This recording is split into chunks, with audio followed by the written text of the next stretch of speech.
Hi YouTube. Tonight's story is about Yuan, a careful human surveyor who moves the wrong stone and finds himself bound to Vera, an orc stonecutter, because sometimes one moonlit mistake, one ancient ritual, and one honest heart can turn solitude into fate under old stones and winter light. Ewan Vale had already put his hand on the seventh stone before he understood that the valley was watching him. The thought came late, as most useful warnings did, after his curiosity had found a shape and given itself permission. He was kneeling in damp grass at the edge of a remote northern basin, where black pines climbed the ridges and a line of smoke rose beyond the alders from an orc village whose boundary, according to the last human map, lay somewhere indistinct and inconvenient. Indistinct boundaries bothered him. Inconvenience did not. He had built his life from both. He was a surveyor by trade, a scholar by training, and a solitary man by long practice, the kind of man who read hillsides the way other people read faces and trusted contour, drainage, shadow, and weather more than rumor. He was not a soldier, though his boots had seen battlefields after the armies left. He was not a merchant, though he could bargain for oats in 3 dialects. He was not a hero, which was fortunate, because heroes tended to step into old places with swords, and Ewan had only a measuring cord, a brass sighting frame, a journal full of careful ink, and an unfortunate habit of touching what should first have been left alone. The stones stood in a circle a little beyond his camp, 7 upright slabs darkened by moss and rain, each taller than his shoulder, each placed at an angle that was too exact to be accidental. The valley light was fading silver. A low wind moved through the grass and made the carvings on the stones seem to shift, not magically, but with the ordinary trickery of shadow and age.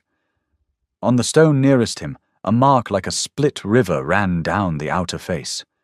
Under its lower edge, half hidden by mud, he saw the beginning of another carving. That was enough. His camp, 30 paces away beneath a bent pine, had the severe neatness of a life arranged for one person and no witness. 1 tin cup turned upside down on a flat rock so dew would not gather in it. 1 narrow bedroll angled away from the wind. 1 pot of oats cooling beside a fire kept low, because smoke announced a man to anyone willing to look. His spare socks were tucked inside his shirt for warmth. His single spoon had been wiped, wrapped, and returned to the same pocket it always occupied. If loneliness had a sound, for Ewan it was not weeping or silence, but the faint click of 1 cup against 1 plate, night after night, placed exactly where his hand expected to find it. He loosened the soil with the flat of his knife. The stone resisted at first, then shifted with a wet sound as he braced his shoulder against it and pushed. Beneath the base were 3 symbols cut in an older, tighter hand. An open triangle, a hooked line, and a closed eye. Ewan forgot the cold in his knees. He copied them once in charcoal, once with a wax impression, then worked the stone back into place. Or nearly back. The outer edge sat a few degrees off from where it had been, no more than the width of a thumb along the circle's line. He noticed the difference, frowned, nudged it again, and decided, with the arrogance of a careful man committing one careless act, that close enough would matter to no one. In his journal he wrote, "Threshold marker, probable ceremonial use, symbols beneath base older than visible face, orientation east by northeast, local meaning unknown." The drums began after moonrise. They were low and spaced far apart, more like the valley remembering a heartbeat than like music. Ewan had intended to sleep, but the moon slid through thin cloud and touched the stones, and the carvings changed because the light found the grooves at last. Lines that had looked separate answered one another across the circle.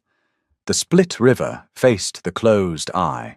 The hooked mark belonged not to the outside but to a path leading inward, toward the grass-smoothed center. He took up his pencil again. The smoke beyond the alders thickened. Once he thought he saw figures moving with torches near the village, but none came down to him. Respect would have meant packing his things and waiting for morning at a safer distance. Curiosity, guilt, and the stubborn belief that a thing partly understood should not be abandoned kept him where he was. He wrote until the ink grew sluggish in the cold. Near dawn he fell asleep, sitting upright with his back against his pack, journal open in his lap, one hand tucked inside his coat near the small knife that was useful for twine, and almost nothing else. When he woke, a woman was standing in the center of the circle. For one suspended moment, he thought the moon had left a figure behind. Then the grey of dawn sharpened, and she became entirely real. Tall, broad-shouldered, still as a stone set deep, with skin the dark green of cedar shadow after rain, and black hair braided close on one side, the rest falling heavy over one shoulder. 2 short tusks curved from her lower lip. Around her throat hung 7 beads carved from different stones, and her sleeveless wool tunic left her arms bare despite the cold. Her hands drew his attention before he could stop himself. They were strong, square-palmed, scarred across the knuckles, dusted faintly with pale grit that rain had not washed from the creases. Not merely labourers' hands, he thought, but educated hands. Hands that knew how force travelled through material and where pressure became fracture. Her face did not show anger. Anger would have been easier to understand. She looked at him the way a mason might look at a crack across a foundation. Not surprised that the world had done something inconvenient, only already calculating what it would cost. Behind her, the village had gathered. Orcs stood among the stones, and beyond them, wrapped in shawls and leather coats, children half hidden behind adults, elders leaning on staffs, workers in aprons still marked by ash or flour or stone dust. Nearest the shifted stone stood an ancient orc woman with white hair braided nearly to her knees and a narrow staff in her hand. Her face was a map of lines cut deep by time, and her eyes were much too bright for someone who looked as if the earth had tried for a century to reclaim her and failed from embarrassment. Ewan rose too fast. His left leg had gone numb, and his journal slid into the wet grass. He saved it with an undignified lunge, straightened, and because panic often sent him toward manners as if manners were a bridge over a flood, he said, "Good morning." A murmur passed through the watchers. Someone near the back laughed once and was hushed. The old woman tapped her staff against the threshold stone. "Human," she said in the trade tongue, dry as winter reeds. "Did you move this stone?" Ewan looked at the stone, then at the woman in the circle. Her jaw tightened. Once, he saw it because he noticed small changes before large ones, the way he noticed a stream's color before a hillside came down. "Yes." "Did you put it back?" "Yes." "With your own hands?" "Yes." "Before dawn?" "Yes." "Did you remain here through the moon's passing?" "I was present," he said, then heard how uselessly thin that sounded, and added, "I slept here, beside the circle." The old woman turned to the village with the solemnity of a magistrate and the faint satisfaction of a person who had been waiting a long time for the universe to become interesting. "The circle is complete. The threshold was witnessed. This human is ours." The words entered Ewan slowly, as if they had to cross mountains to reach sense. "I beg your pardon." "You may beg it," the old woman said. "It will not change the law. I did not know there was a law. Most people who step into old laws do not." The woman in the circle walked toward them. She moved through the gap between the stones with a measured steadiness that changed the breathing of the villagers around her. When she stopped near Ewan, he could see the exact color of her eyes, amber-brown and unflinching, and the shallow white scar crossing the base of her thumb. The old woman said, "This is Vara, eldest daughter of Harrick Stonehand, master cutter of Keth Marok. This dawn was her Vora Keth." Ewan repeated the phrase under his breath, and wrote it before he could help himself. Vara's eyes narrowed. "You say it like a goat falling downstairs." The old woman's wrinkles deepened. "She likes you." "I did not say that," Vara said. "You corrected him. For you, that is practically a courtship hymn." Elder Mavrin. Do not elder me in that tone. I was old before your father learned which end of a chisel to hold. Ewan closed the journal carefully. Please explain, if you would. Mavrin explained with the flat precision of someone reciting a law she had sharpened often. The stones were a Voraketh, a mating circle raised when the village was young and repaired after fire, flood, and war. Once in a generation, under a specific moon, a woman who had completed the 3-year preparation walked the inner path and declared herself ready to take a partner. Not property, not prize, Mavrin said, as if she had corrected this misunderstanding before and enjoyed it less each time. A chosen man stood at the threshold stone before dawn, having placed his hands to that stone. If he remained through the moon's passing and was present when she came through, the ceremony recognized the bond as begun. Not finished. No law could finish what 2 stubborn people had to live, but begun and binding enough to stop fathers, clans, and ambitious suitors from treating the woman's future as a trade road to be negotiated. Ewan listened completely. He asked 3 questions because his mind, under pressure, reached for procedure with the blind sincerity of a man reaching for a rail in darkness. Is intent required in the threshold role? No, Mavrin said. Placement and presence. Is knowledge of the ceremony required? If knowledge were required for consequence, half the world would declare itself innocent by breakfast. Is there a correction procedure for accidental displacement? There is a procedure for a cracked stone, a dead witness, a false dawn, a flood, a wolf entering the circle, 2 sisters choosing the same threshold, and 1 case involving a drunken uncle whom no one has fully forgiven. There is no procedure for an ink-fingered human moving the living threshold because he wanted to read the underside. I am a surveyor, Ewan said faintly. Congratulations, you have surveyed marriage. Someone laughed. Vara did not. She watched him as if waiting for the moment he would run, protest, appeal to human law, or hide behind ignorance. Ewan looked down at the page in his journal where his own hand had written threshold marker. He felt the fact of what he had done settle in him with the cold weight of Riverstone. He had slept alone in barns, in roadside shrines, under overturned carts, in ditches where frost silvered his blanket. He had taught himself to make 1 small fire, 1 small meal, 1 small life that disturbed no one. Now, by moving a stone 4 degrees beneath a moon he had not known to fear, he had stepped into the center of another person's future. He sat on a fallen log before his knees could become unreliable. The silence that followed filled with rain ticking from pine needles, a child whispering and being pinched quiet, Vera's controlled breath, and the far complaint of a goat with no respect for ritual. Ewan pressed both palms to his journal and remained still for a long time. He did not think quickly. He thought in columns. Fact, he had moved the stone. Fact, he had stood where the threshold witness stood. Fact, Vara had completed a ceremony prepared for 3 years.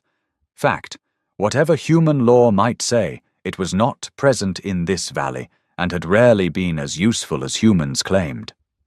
Fact, Vara's life had been altered by his hands, however unintentionally, and any answer that made himself the injured party would be another trespass. At last he opened his eyes. Where should I sleep tonight? Vara's face changed then, barely but unmistakably. Surprise passed through her like light under ice. Mavrin laughed once, dry and pleased. For now, the elder said, you will sleep where Vara can decide how much she dislikes tripping over you. I have a shed, Vara said. A boy near the back leaned around a broad woman. He was long-limbed, green-skinned, black-haired, with 1 chipped tusk, and eyes fixed on the brass frame protruding from Ewan's pack. The goat shed. Vara did not turn.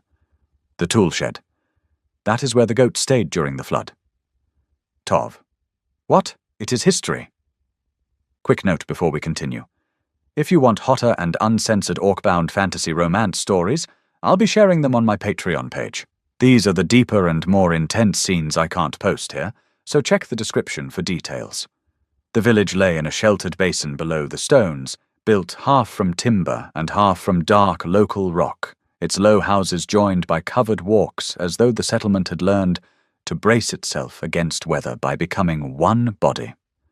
Smoke slipped from carved vents. Drying herbs hung beneath eaves. Dogs with thick shoulders sniffed Ewan's boots and judged him unworthy of alarm. Vara walked ahead of him with his fate apparently contained somewhere between her shoulder blades, not fast enough to abandon him, and not slowly enough to suggest companionship. Villagers stared. Some looked amused, some annoyed, some thoughtful in ways he distrusted. Vara accepted all of it without visible response. She rationed expression like water in dry country. The tool shed stood behind a long stone house near the upper edge of the village.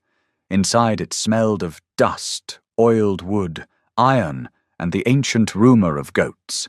Racks of chisels, mallets, wedges, rasps, measuring rods, and polishing stones lined the walls in an order so precise Ewan felt, absurdly, a little calmer. On a broad work table lay a pale granite slab marked in charcoal with nested lines that might become a lintel. Vara put her bundle down and pointed to a clear space near the south wall. "You can sleep there. Do not touch the wrapped chisels. Do not move the red stone under the bench. Do not open the west chest. If it rains hard, the north corner leaks." "This is a working space," he said. "Yes. I would rather not displace your work." "You have displaced enough." He accepted that. "The south side, then." She watched him set his pack down. "You ask questions when you are afraid. I ask questions when I lack information. That is not a denial." "No." Tov's shadow appeared in the doorway. "Mavrin said I should help." Vara closed her eyes briefly. "Mavrin says many things to avoid work. I can show him the wells. He can find a well. I can show him which well is not for washing socks." Ewan raised a finger. "That would be useful." Vara looked at him as though he had betrayed her already. "Fine. Show him. Do not ask to hold anything." Tov looked at the brass sighting frame. "Is that for seeing ghosts?" "No," Ewan said. "Can I hold it?" "No," Ewan and Vara said together. The boy's grin became unbearable. Vara left before he could speak. Tov became attached within hours. He showed Ewan the drinking well, the washing well, the bitter hide well, the long hall, the forge, the smokehouse, Mavrin's crooked house with blue stones above the door, and the quarry road from which Vara's father, Harik Stonehand, would return by evening to shout. Tov announced this last part with the bright expectation of someone who enjoyed storms from under a roof.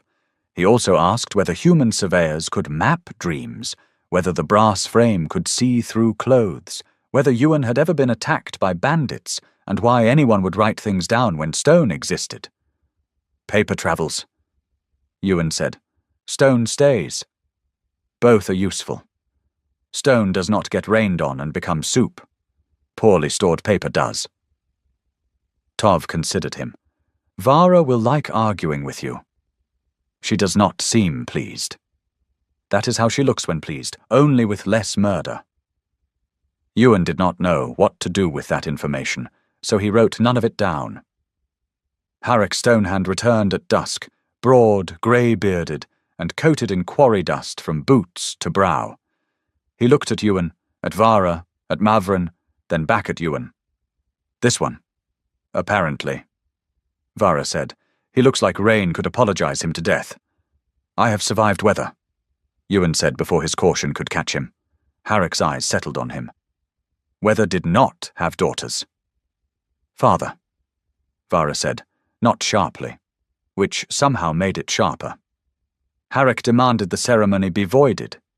Mavrin refused with the serene cruelty of an old woman who had expected the demand and sharpened answers for it. He said Ewan was human. She congratulated him on his eyesight. He said Ewan had not known.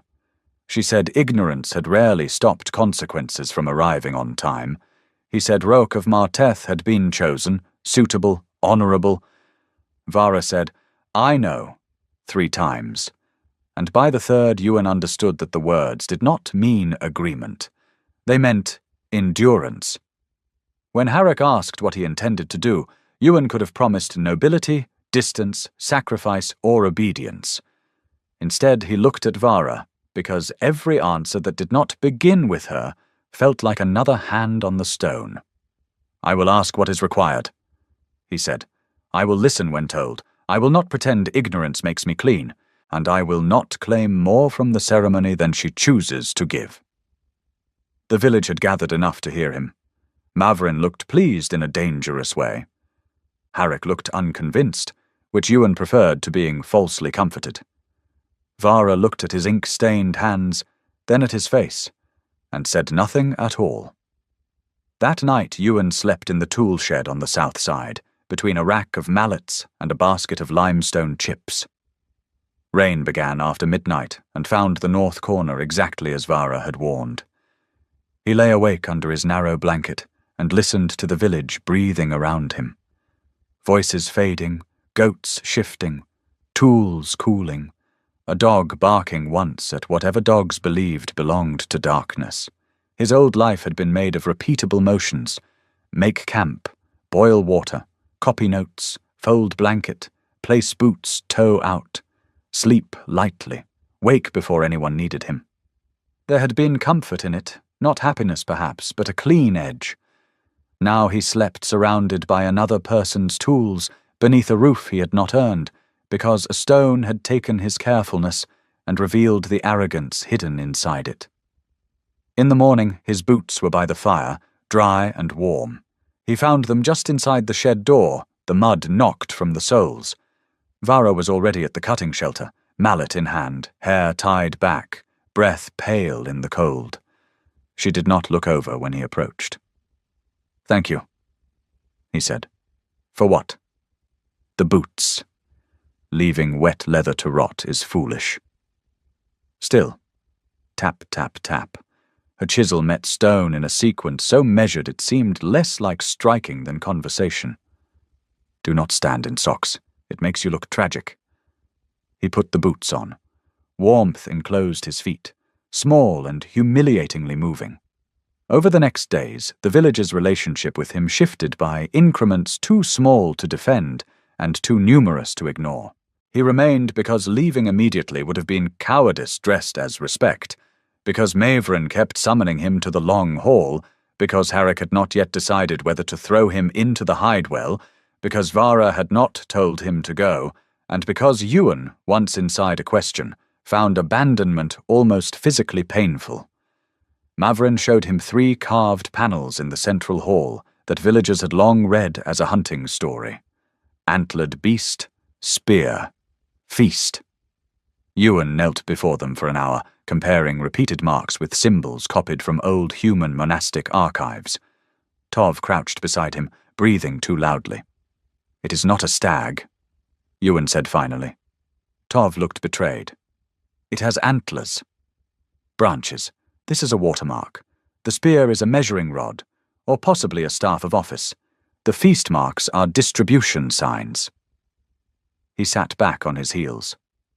"I think it records flood maintenance, a pact between households to rebuild the channel and share winter grain.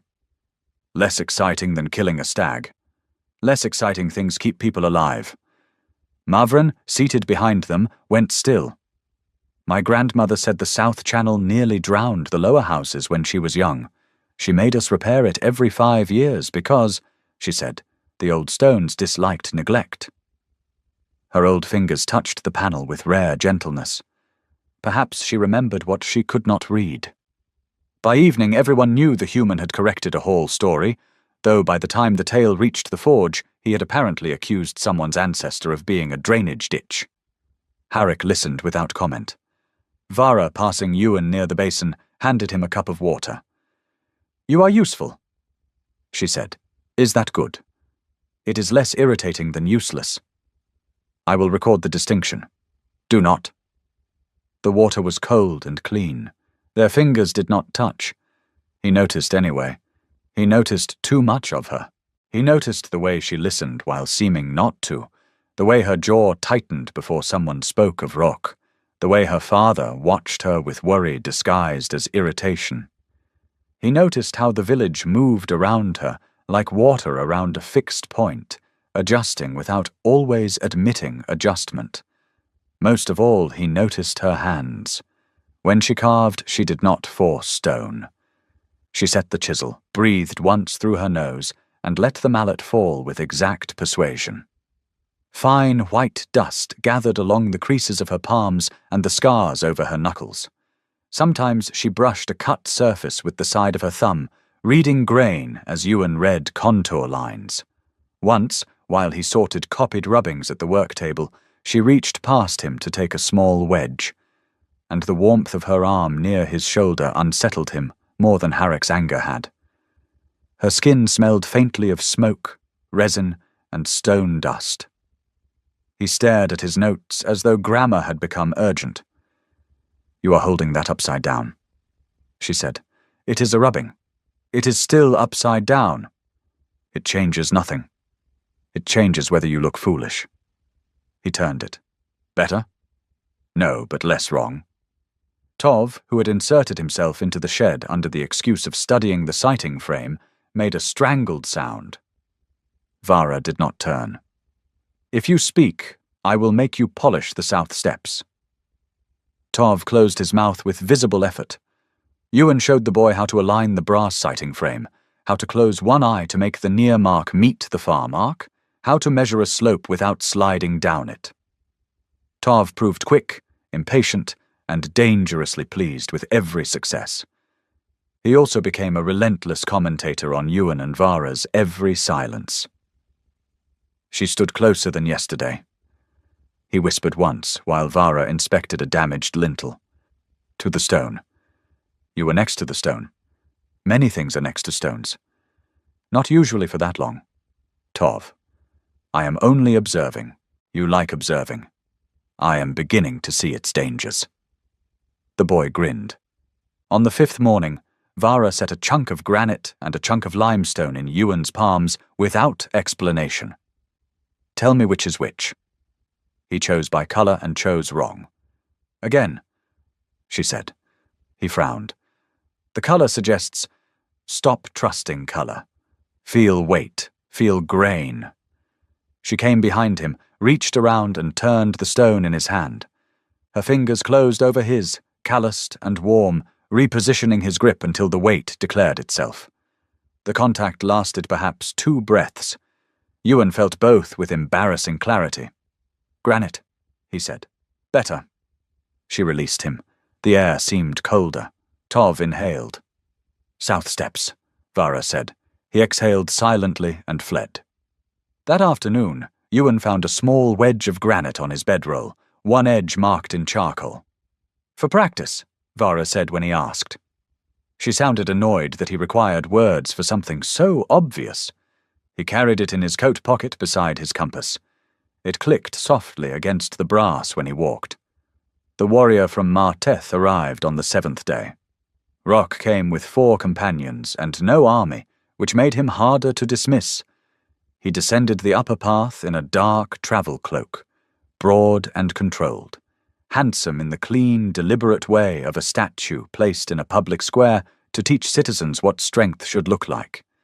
His skin was a deeper green than Vara's, his tusks longer, his warrior's coat excellent but not gaudy, his weapons piece-tied in red cord. Pride moved with him, not loud, not foolish, but trained since childhood to expect the law to make room. Vara saw him from the basin. For the first time since Ewan had known her, her face opened before she could close it. Weariness, dread, and something like apology passed through her eyes. Then she set down the bucket she carried, wiped her hands on her trousers, and became unreadable again. "That is Roke," Tov whispered at Ewan's elbow. "Yes, he is very suitable. So I have heard. He can split a shield with one strike. I will try not to become a shield.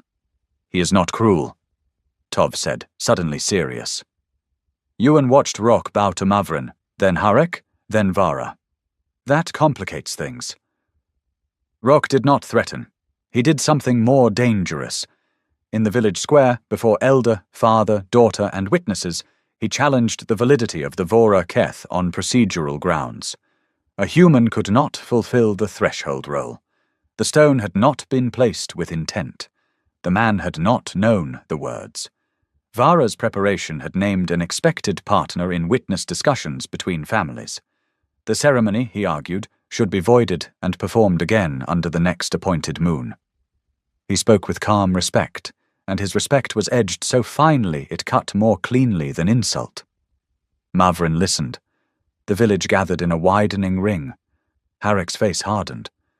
Vara stood with her hands loose at her sides, which Yuan had learned meant she was controlling them deliberately. Mavrin turned to him. "Human, did you move the stone?" "Yes." "Tell us how." Yuan opened his journal to the page, the same page muddied at the corner from dawn. "I arrived shortly before dusk. I observed the circle and the carvings. The stone, now identified as the threshold, appeared to have additional markings beneath its base. I loosened the soil and shifted it enough to copy 3 symbols. I returned it before dawn, but my later measurements indicate I replaced the outer edge roughly 4 to 5 degrees clockwise from its prior position. I did this with my own hands. No one assisted me. I did not understand its ceremonial purpose." Roque's expression remained controlled, but expectation sharpened in it. He thought the facts had ended the matter. Mavrin asked, "Did you remain through the moon's passing?" "Yes." "Did you stand in the threshold and wait until she came through?" Yuan looked at Vara. Not for help, for truth. She gave him no sign, and he respected her for it. "Yes, at dawn when I woke I stood. Vara came through the circle. I was in the threshold position. I was the first person she saw." "You did not know what it meant?" "No." "Does that change where your feet were?" "No." "Does it change whose hands placed the stone?" "No." Mavrin turned to Roque. "There are the facts." Roque's jaw tightened. "Facts without meaning are stones without placement, Elder. If any traveler can stumble into a threshold and bind a woman of standing, then the ceremony is not sacred. It is vulnerable. Vara prepared in honor. Her father negotiated in honor. My clan came in honor.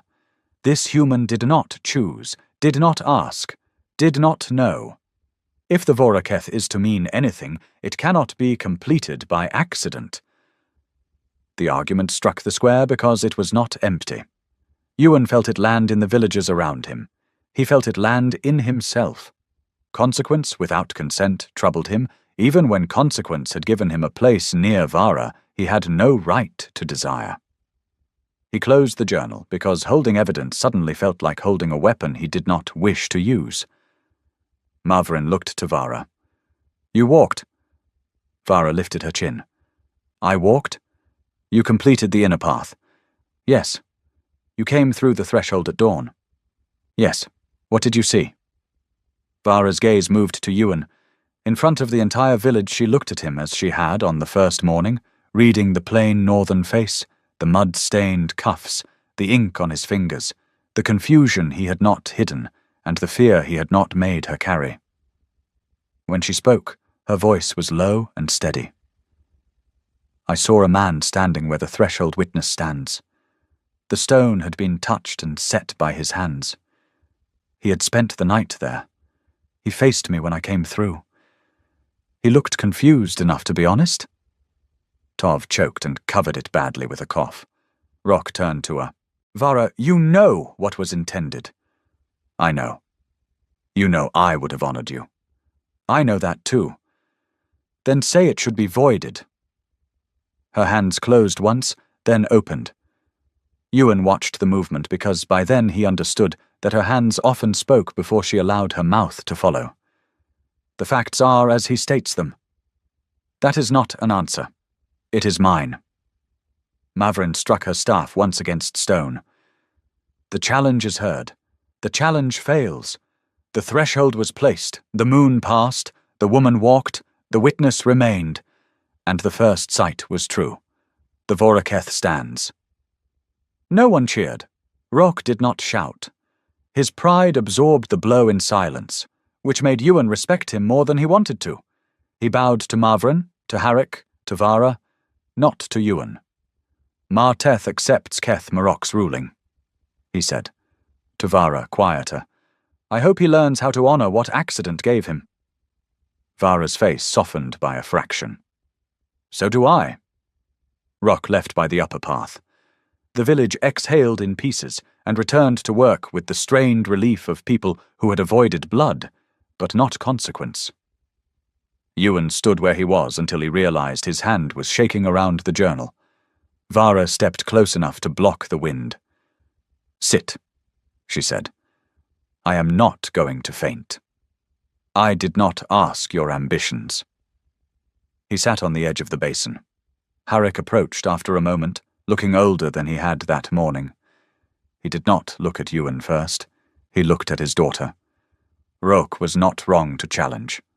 No, Vara said. He was suitable. Yes. I thought I was giving you a strong house. Vara looked at her father's stone-dusted hands. I know.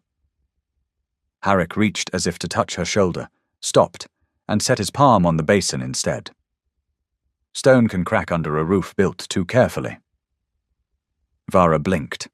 Harrick turned away before anyone could ask him to become more comfortable with tenderness.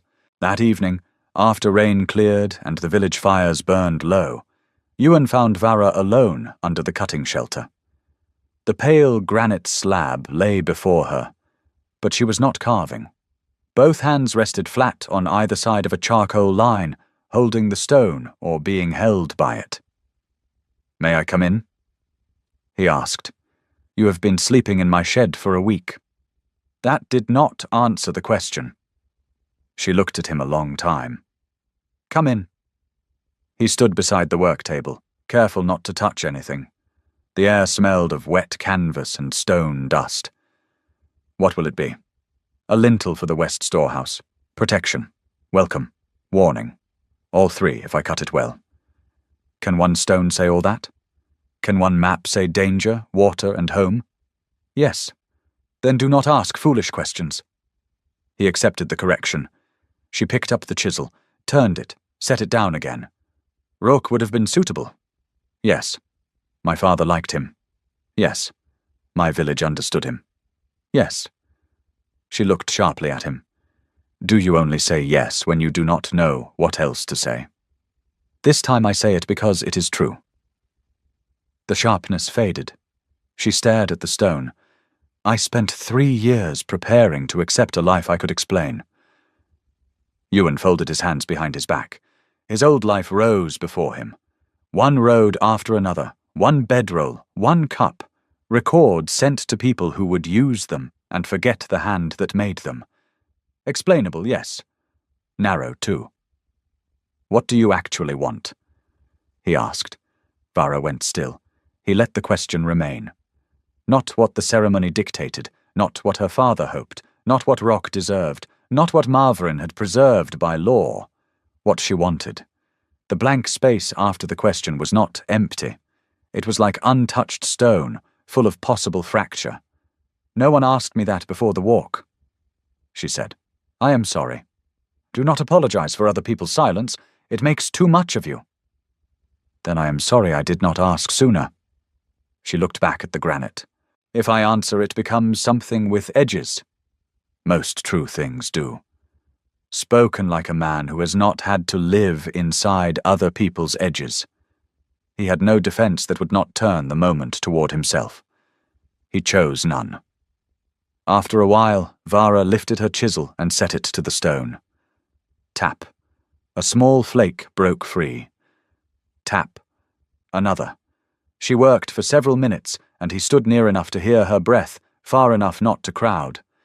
Finally, she said, Sit if you are going to stand there like a post. He sat on an overturned block and opened his journal. He did not write her question, or the answer she had not given. He sketched the curve she was cutting. Vara saw and did not tell him to stop. The days that followed did not solve them. They accumulated. Ewan stayed because leaving would have been too simple, and because each morning made staying more specific. He copied the old hall panels and helped Marvin identify marks that had been mistaken for hunting signs, property signs, even decorative scratches.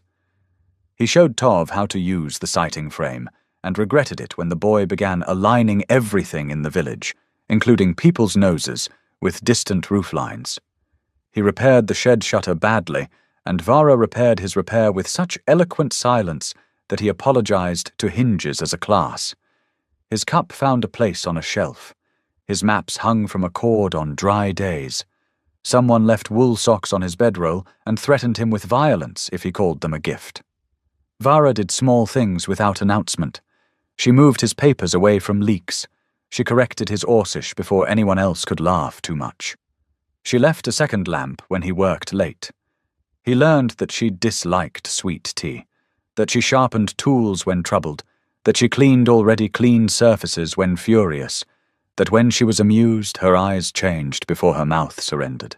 She learned that he folded blankets to the same width because order was easier to ask of cloth than people, that he ate too quickly unless reminded, that he wrote observations he could not yet say aloud. Sometimes, when both were bent over the same carving, she stood closer than necessary. Sometimes he remained still so she would not step away. One rainy afternoon, she gave him a piece of soapstone and a blunt practice chisel. "Ruin this instead of staring at my work." "I was not staring." "You were preparing 4 questions." 3. "Unbearable." His first strike skittered. His second took too much. Vara sighed and came behind him. "This hand guides. This one persuades. The mallet falls. It does not attack." Her body was close enough that he felt her warmth through both their sleeves. Her hands closed over his, adjusting angle and pressure. Their fingers, ink-stained and stone-dusted, made an awkward instrument together. He struck. A clean curl lifted from the soapstone. "There," she said. It was not praise, but it warmed him anyway.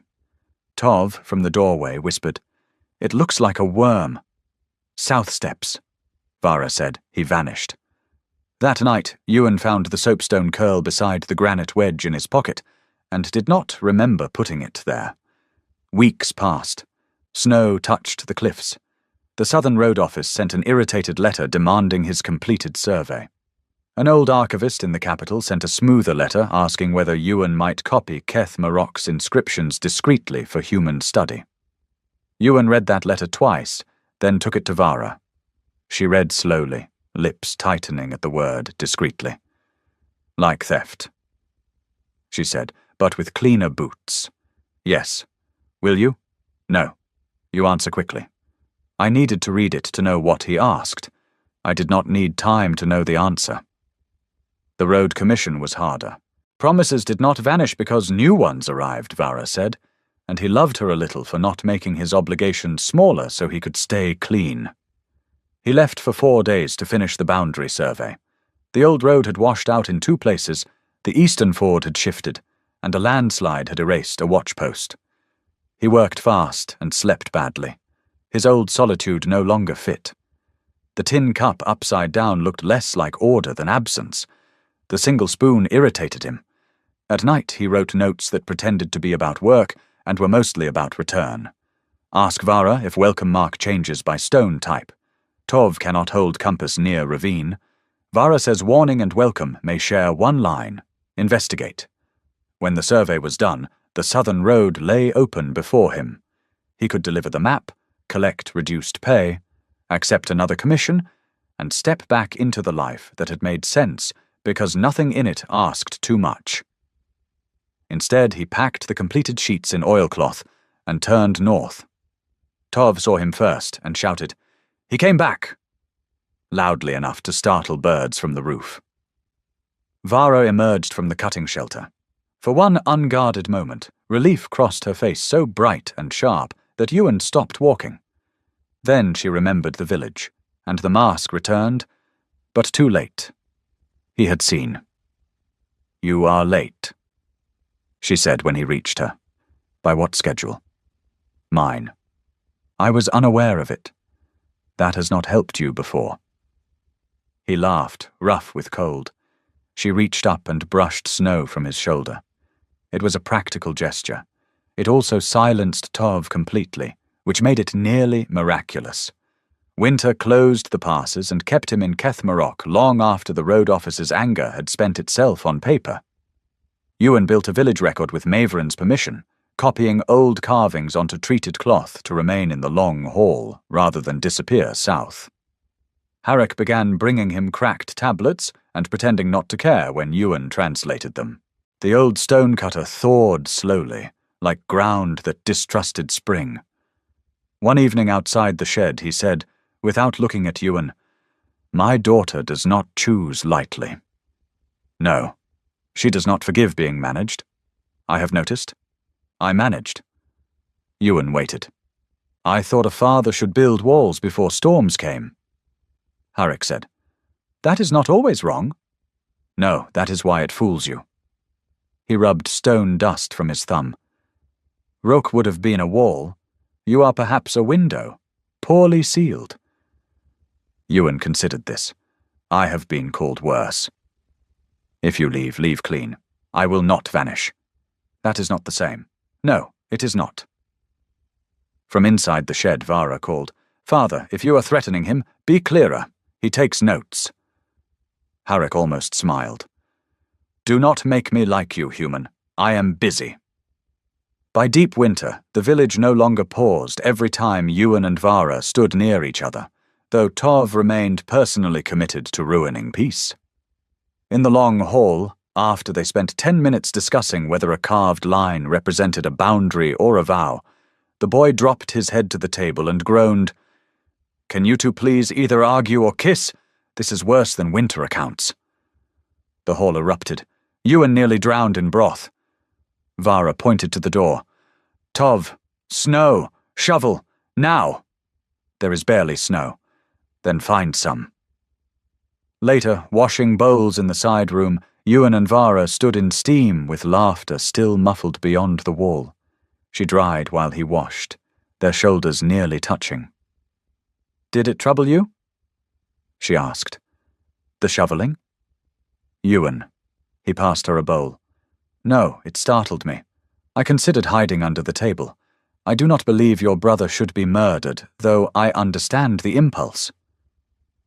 Her shoulders moved in a silent laugh, and this time she could not stop it. The sound was low, brief, and unguarded. Ewan, holding a dripping bowl, stared. Her face changed when she laughed, not becoming softer exactly, but becoming younger, as if a door had opened in a wall he had been studying for months. "What?" she said. "You laughed." "I have done so before. Not like that. You notice too much." "Yes. Does it tire you?" "Often." "Why keep doing it?"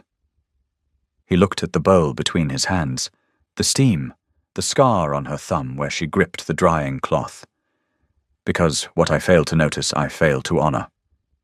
Vara set the cloth down. "You should not say things like that while holding crockery." "Why?" "It makes throwing something dramatic impossible." He smiled. She reached to take the bowl. Their hands met around the wet rim. Neither moved. Water ran down Ewan's wrist into his sleeve. Vara looked at their joined hands, then at his face. The room held itself around the small contact. No ceremony. No witnesses. No law except the one they made by not pulling away. Then Tov shouted outside that he had found snow and intended to die in it. Vara closed her eyes.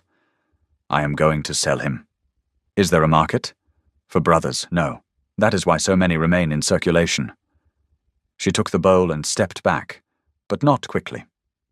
The thaw came by mud, birds, and arguments about planting. Ewan remained. The west storehouse lintel was raised at mid-spring. Vara's winter work lifted into place above the door while the whole village gathered. Protection, welcome, and warning wound through the stone in one continuous pattern. Ewan stood beneath it after the others had gone and told her it was good. When she frowned at the smallness of the word, he added that the warning marks did not break the welcome line. that the strongest protection rested exactly where the stone bore the most weight, that it said more than it showed and would age well. "Too many words," she said, looking away. "Yes. Not unwelcome words." He carried that answer for days. Later she let him carve a small mark inside the shed door, not outside, because outside would have been a claim, and inside was only presence. She drew it first, a road line, a stone notch, and a small open square that meant shelter kept but not owned. His cut was uneven. Vara ran her thumb over it and said, "Acceptable," which by then he understood as praise requiring translation. Ewan looked at the mark, then at her hand beside it. "Vara." She placed her palm over his where it rested on the door. Her hand was larger, warm from work, calloused at the base of each finger, roughened by polishing sand and old scars. He did not move. "I wanted the ceremony to fail," she said. His breath stopped. Not because Rock was cruel. He was not. Because everyone had decided what my readiness meant before I knew how to say no. I thought wanting otherwise was cowardice. Her thumb shifted over his knuckle. "When I came through and saw you, I was furious." "I know." And relieved. He turned his hand slowly beneath hers. She let him. Their palms met fully, ink stains against stone dust. "I did not know," he said. "That is why I trusted your face. It had no plan. That is rarely a virtue. It was that morning." From outside, Tov began to call her name and stopped so abruptly his silence became visible. "He will tell everyone." Ewan murmured. "He values his life." A distant shout came. "Mavren already knows." Vara sighed. "I am reconsidering brother markets." Ewan laughed, and because their hands were still joined, the laughter moved through both of them. Vara stepped closer and rested her forehead against his. It was not a kiss. It was more intimate for being restrained.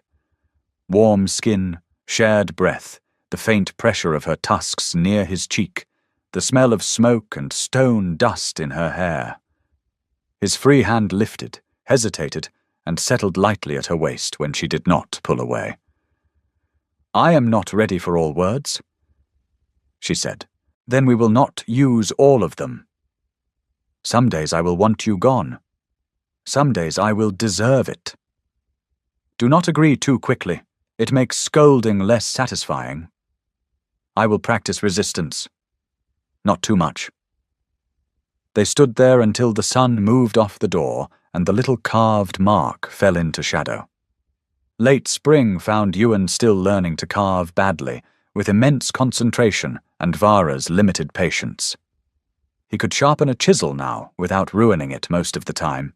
He could tell granite from limestone by weight before color. He could carve a straight line for nearly the length of his hand if no one breathed nearby. Tov had made a sign in crooked trade script that read, "Beware. Scholar at work," and hung it above Ewan's corner of the shed. Vara pretended not to find it funny, then corrected the spacing. One evening, the square glowed gold after rain. Ewan sat on a low bench outside the cutting shelter with a practice block on his knees, trying to carve the shed mark a second time. Vara sat beside him, sharpening tools, close enough that her sleeve brushed his when she reached for another chisel. His line wandered. "You are bullying the stone again," she said. "I am encouraging it firmly. It is considering legal action." He set the chisel down and flexed his sore fingers. Across the square, Mavren emerged from her crooked house and leaned on her staff, white braid bright in the low sun. Her voice carried as it always did when she wished to be unavoidable. "Human." Ewan looked up. "Yes? You are still here." The village seemed to quiet by instinct. Tov, carrying kindling nearby, stopped dead. Harrick glanced over from the quarry cart. Vara's sharpening stone stilled in her hand. Ewan looked around the square. At the long hall whose old panels now spoke of flood and maintenance. At the west storehouse lintel holding welcome and warning in one line. at the tool shed with his small, uneven mark inside the door, at the path beyond the alders where 7 stones stood in their circle, and one held his mistake without malice. Last he looked at Vara. Stone dust marked her cheek. Her hand rested open on the bench between them, scarred, steady, warm from the day's work. "Yes," he said. Mavrin watched him for a moment, then spoke 3 rough syllables in Old Orcish. The villagers who understood smiled. Vara looked down at her tools as if hiding warmth were still possible. The elder turned away before Ewan could ask. He looked to Tov. The boy's grin spread slowly, bright with the pleasure of holding knowledge over someone older. He came to stand behind them with the kindling basket on his hip. Vara reached for the sharpening stone, as if weighing whether murder would be forgiven in spring, but she did not throw it. Ewan waited. Tov looked pointedly at his sister's open hand. Ewan looked too. After a breath, he set his own hand beside it, close enough to ask rather than assume. Vara's smallest finger moved over his, warm and certain, and stayed there while the last sun caught in the stone dust on both their hands. And Tov, grinning at the two of them as Mavrin's voice faded into the square, translated the elder's final word as good.